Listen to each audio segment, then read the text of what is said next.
What is up, everybody? It's Joe from JLW Games coming at you with another cool video back in the one, the only Planet Coaster in Time City. Now, get ready for kind of a rough episode. So, this is going to be rough for the simple fact that Bandicam decided to kind of cut out on recording this episode, and it ended up being kind of a nightmare because what I had to do was take the stream video and actually go in and record it over the stream, so it's going to be kind of a crappy quality, and you might notice that I zoomed in into the screen a little bit. That's because I had my webcam and everything else on in the live stream, so I didn't really want to show that off during a time lapse. So this is going to be kind of a rough episode visually, so you're gonna have to pardon the quality of this episode because, again, Bandicam decided to stop recording, and I missed pretty much the entire episode. So I had to go. This is always my backup plan if for whatever reason. I think I did this one other episode actually where it did the exact same thing. So sorry about the hopefully the quality is not too bad. But this is actually the first episode where I went back to 1080p anyways.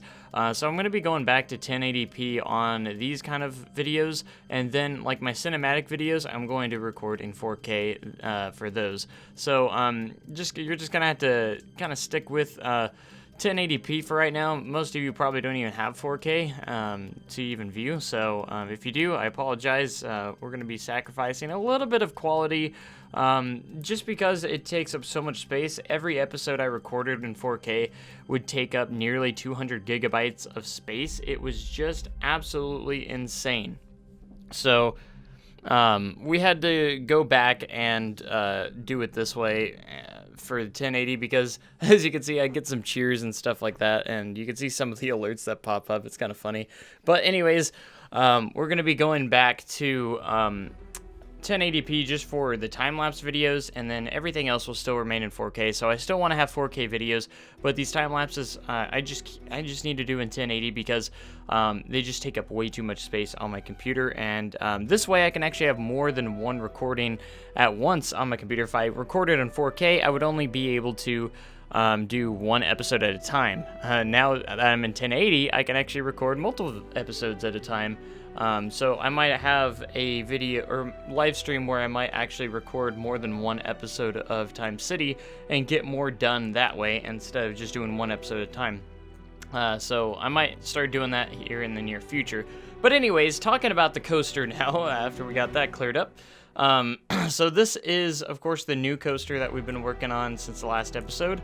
And I kind of upgraded it to work and timed it as best as I could.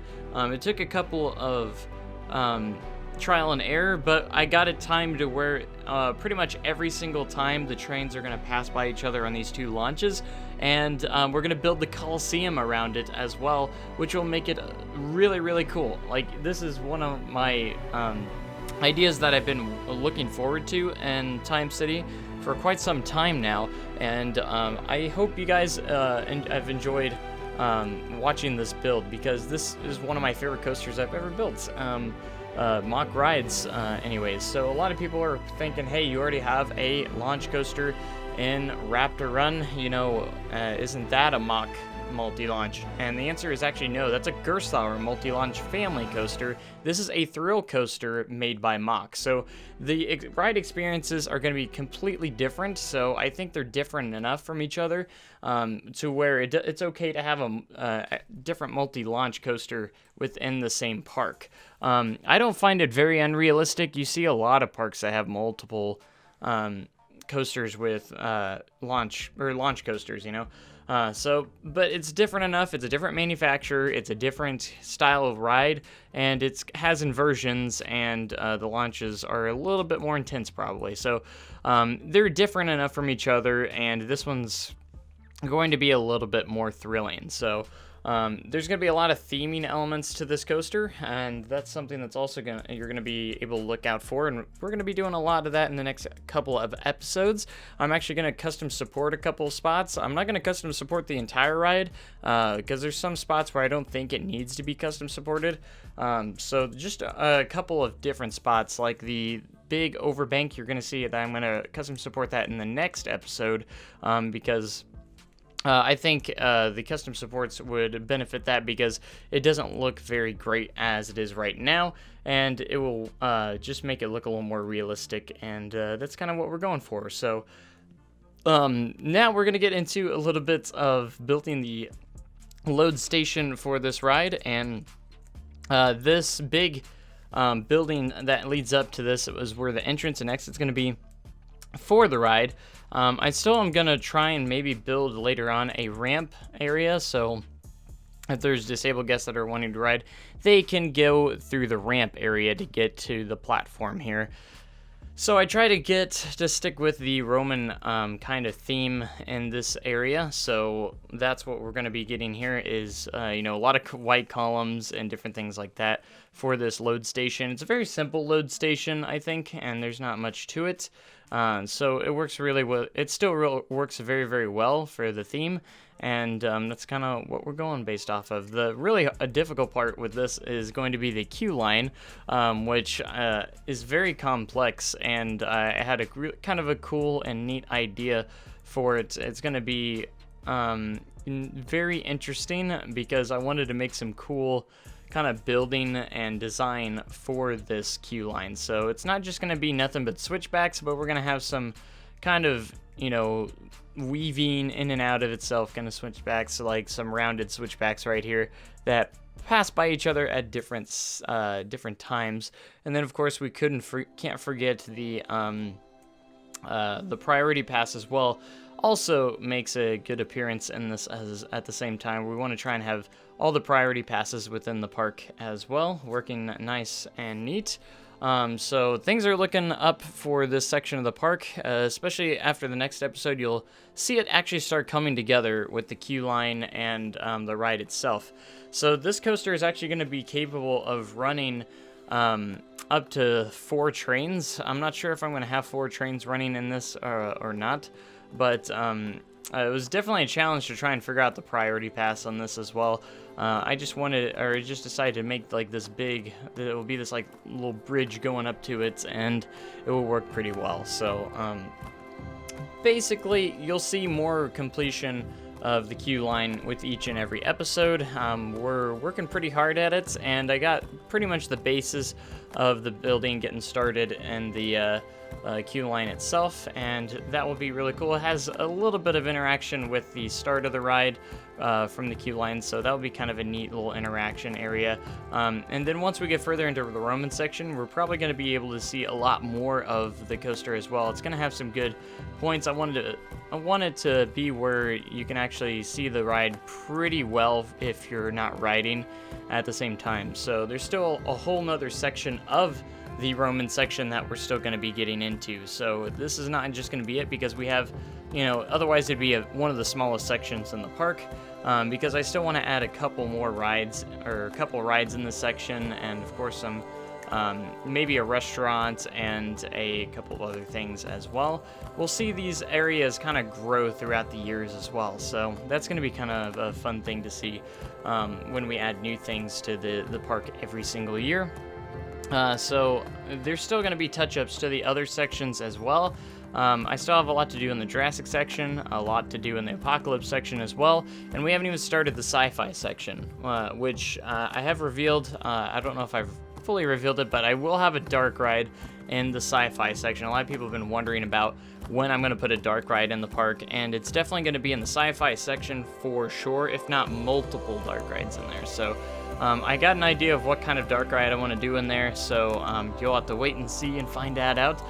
There's also going to be a coaster in the Sci-Fi section, so we're probably, if I had to make a guess, we're probably going to have 5 to 6 coasters total in the park by opening.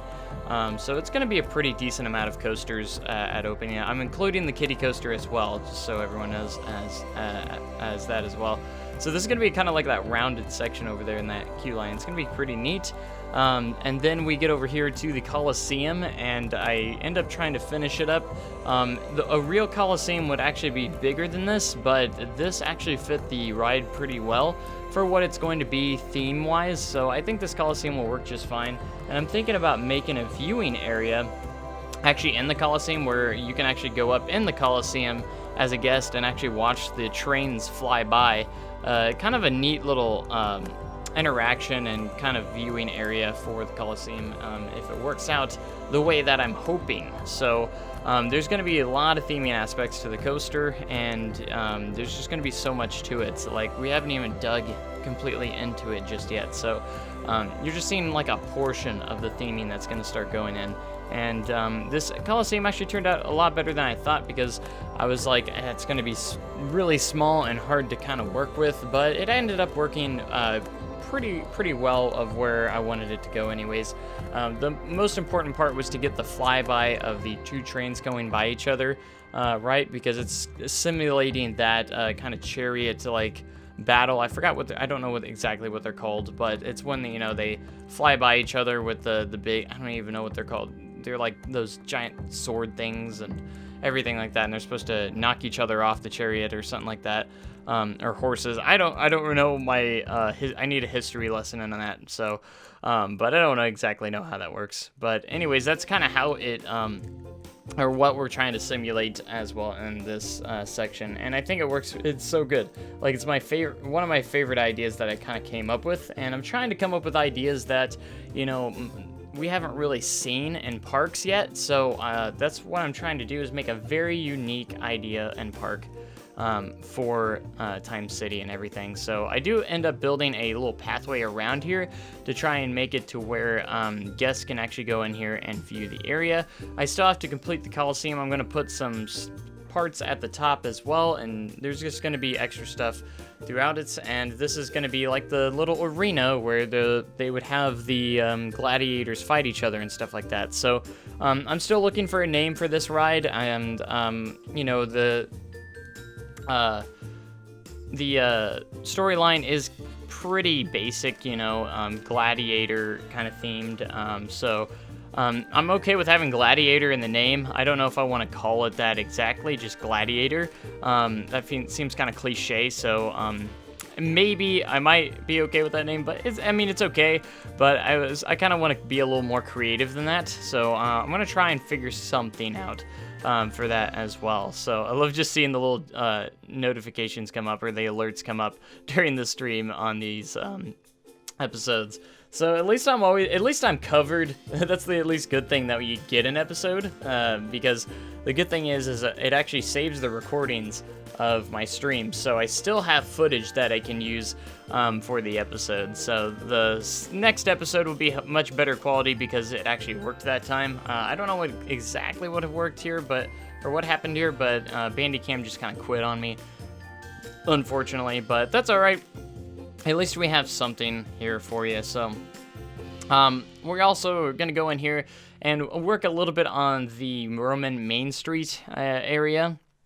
We're going to have some shops, some facilities, and maybe even a ride somewhere around along the way as well, to kind of get in this area. And this area is going to be coming really, really cool. Like, I'm starting to it's starting to grow on me, the look of it, because again, I have never really worked with this architecture and with this kind of style of building before.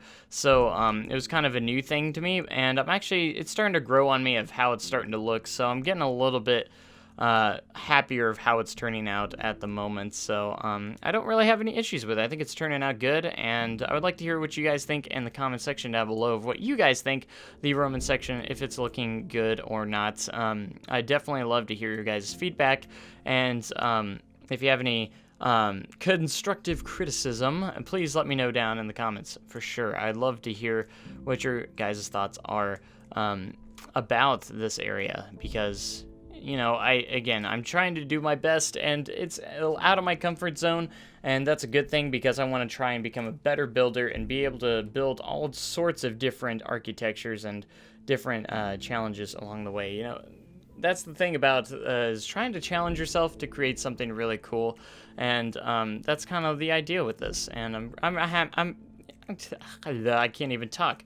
I'm just starting to get real happy with how, I'm just sitting there like, you know what, I'm happy the way it's turning out, and I hope you guys are too. You guys seem to be pretty happy about it and how everything's turning out, and you think it's turning out good as well. So as long as that's good, we'll continue on and building this park as well. And like I said, after I complete Time City, I'm probably looking at working on some current projects as well instead of and just focusing more on those. I might not focus on one park this year, but we'll just kind of see how it goes and just kind of play it by ear and see exactly how all that goes. So I tried to create a little bit of a path cover to cover up that area because I wanted it to be all pathway. So I tried to figure out something. Didn't work out the greatest, but it works better than nothing. So again, we're trying to get some more shops and facilities in here. So I get a Pipshot juice area. I think it's Pipshot juice, I believe. I thought that it would be one of the drinks that would try and fit the area as best as we could. But this is kind of like the last thing of the episode that we actually get into. So I hope you guys enjoyed the episode. And make sure you comment, like, and subscribe for more amazing content like this. If you want to join the Discord for some behind the scenes stuff and just coaster discussions and stuff, be sure to join the Discord. Links down in the description below. Go follow me on Twitch if you want to watch these episodes live. And hope you guys enjoyed, and hopefully we'll have a more higher quality episode next episode. So anyways, thanks everyone for watching, and make sure you have a great day and even cooler tomorrow, and I'll catch you guys in the next episode. Thanks and goodbye.